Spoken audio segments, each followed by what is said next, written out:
So, we already finished about acids and base, and the third portion of the chapter is salts.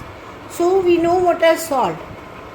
Even in the first chapter, neutralization reaction, we have understood in the acid base property reaction, that is neutralization, gives the salt. So, salt is the product of the neutralization reaction between an acid and base. See here, sodium hydroxide plus hydrochloric acid gives sodium salt and H2O water. Ammonium hydroxide and HCl gives ammonium chloride and H2O.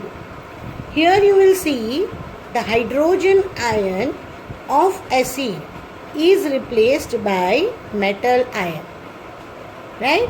And here hydrogen ion of acid is replaced by ammonia.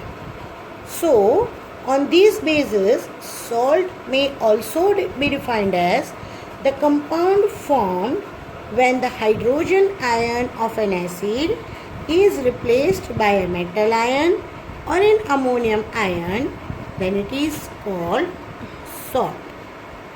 Some salts and their parent acid and base, as per activity 2.13 of our textbook, I have mentioned over here.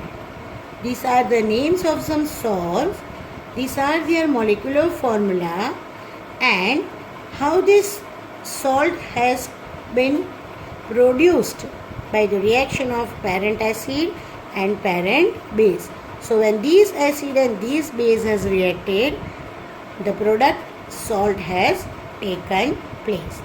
So go through all this, and from all these salts, acids and bases, the salts having the same cation or same anion are called salts to the same family, right? Salts to the same family. See, suppose here it is sodium sulfate, magnesium sulfate, calcium sulfate, copper sulfate, potassium sulfate. So you see all these sulfate, all the anions are of similar group. So we can say that this is the sulfate family. If I give example of sodium chloride, ammonium chloride, barium chloride, potassium chloride, then it will be chloride family. If I say sodium nitrate, sodium carbonate, sodium bicarbonate, sodium chloride, then it will be sodium family of the cation, because sodium is positive, Na positive because it is metallic.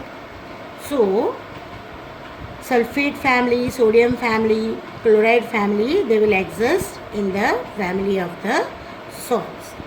Salts are ionic compounds. Almost all salts are solid at room temperature. So directly their pH can't be measured. In the solid form, pH can't be measured. It should be moisture, which we have done in previous experiments, right?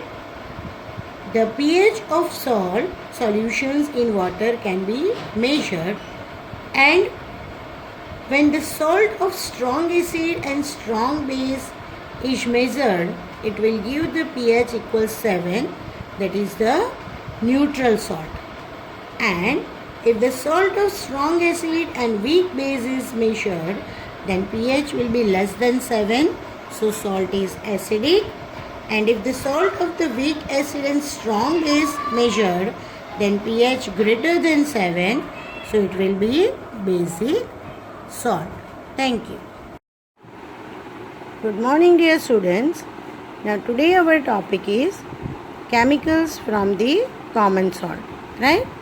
So common salt is an ionic compound of sodium Na plus and chlorine Cl minus. As Na plus is an ion and Cl minus is an ion, so the compound formed by this ion, sodium chloride, is called ionic compound, right? Its chemical formula is NaCl. NaCl, how it has gone? Na plus Cl minus. When Na valency goes to Cl and Cl valency goes to Na. But both are 1 1, 1 plus, 1 minus. So here it is a simple molecular formula NaCl. Its chemical name is sodium chloride. The main source of the common salt is sea water, right? From sea water common salt is available. It is also found as large crystals often with the brown color because of the dew impurities, and this is called rock salt, right? We will say Sindhu Namak, right? Or people say Sanchar.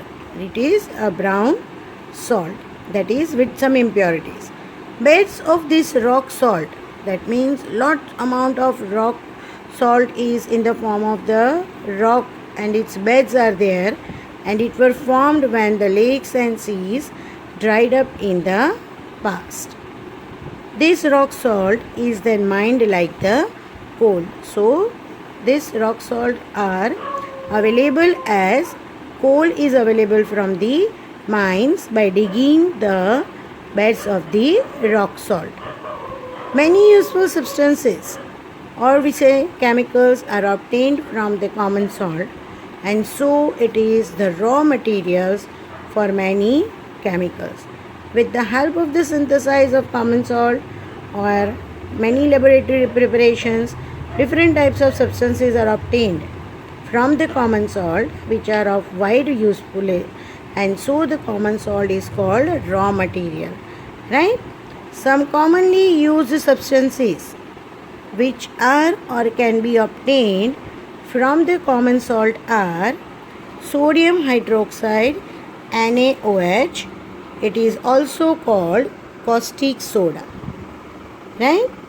Bleaching powder, CaOCl2, calcium hypochlorite, sodium hydrogen carbonate, also called sodium bicarbonate, or baking soda, that is NaHCO3. The next is sodium carbonate, Na2CO3, also called washing soda or soda S.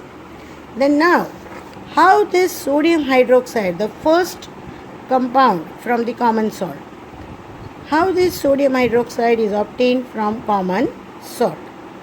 So commercially, sodium hydroxide, NaOH, is also called caustic soda because it is corrosive action on animals and vegetable tissues, and that is why it is a corrosive soda, that is caustic soda.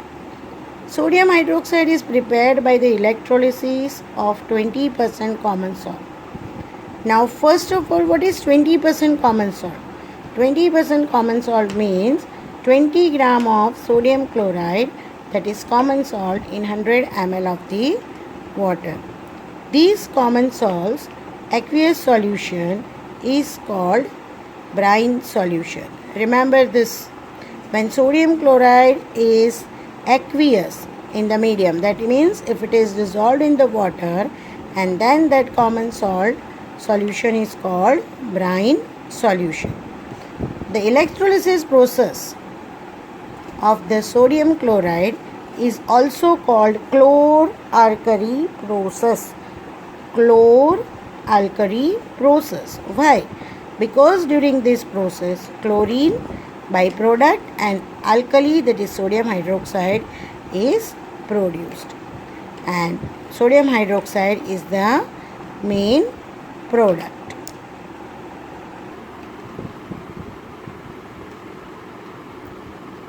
Now,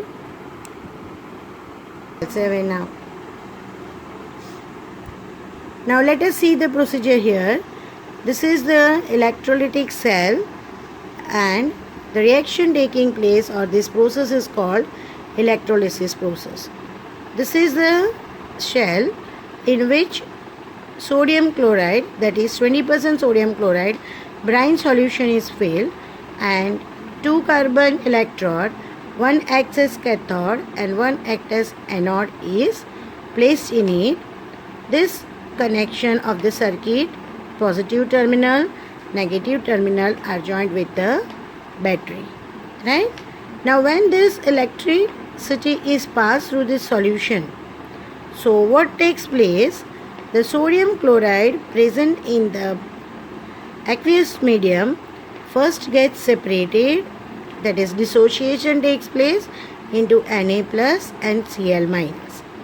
Now this Na plus, as Na plus, that means it is ready to give its electron. So it is metal and it will give the electron, so positive charge takes place. And chlorine is non-metal, it will gain the electron, so negative charge takes place. So what takes place in the reaction form is shown here.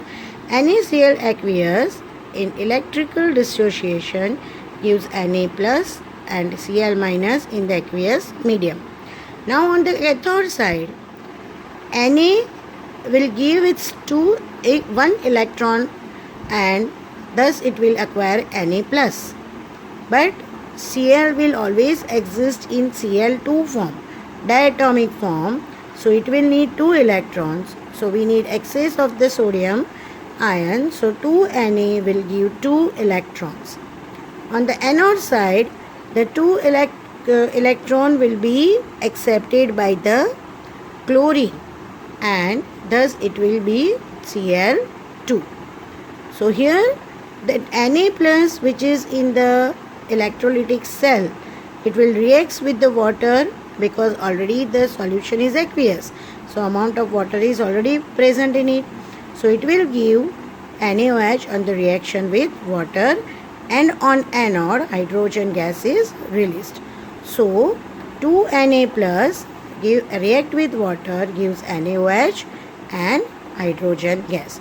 So overall reaction which will take place is twice Na plus twice Cl minus plus water undergo the electrolysis process and gives twice NaOH plus Cl2 gas H2 gas, or we can say NaCl in aqueous medium on electrolysis process gives sodium hydroxide, chlorine gas and hydrogen gas. Thus from the chlor-alkali process, the main product alkali NaOH, byproduct Cl2 and H2 are obtained. And this all three products, main product NaOH and byproducts chlorine gas and hydrogen gas, are very useful. Hydrogen gas is used as a fuel in the rockets and some fuel cells. Even it is also used for the manufacturing of ammonia. This ammonia is then used for manufacturing fertilizers. So indirectly we can say hydrogen is also useful in preparation of fertilizers. Chlorine is useful in manufacturing of PVC, polyvinyl chloride. Polyvinyl chloride is water resistant, so your foot soles, your chappals or sandals which you wear in monsoon seasons, its soles are made up of polyvinyl chloride, which is the manufacturing of the chlorine.